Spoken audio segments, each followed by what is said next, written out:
Salam. Necəsiz? Yaxşı. Azərbaycan Respublikasının dövlətini əzbər bilmək lazımdır. Həmişə.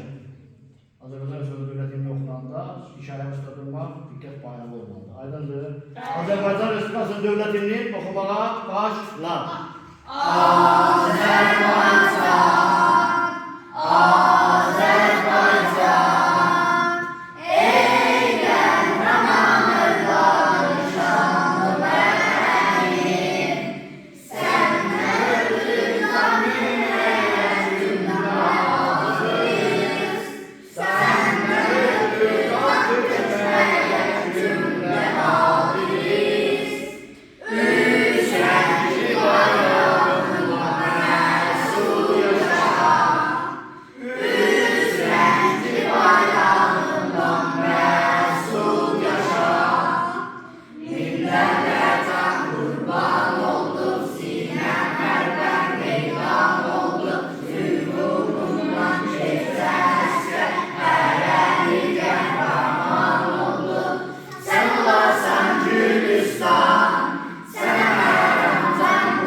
Şanlı vətən, şanlı vətən,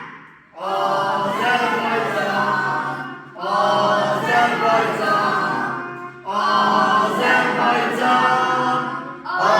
Azərbaycan, Azərbaycan.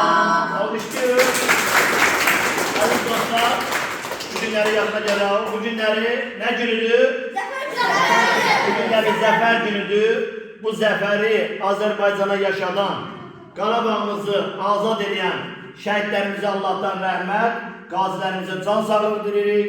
Yaşasın!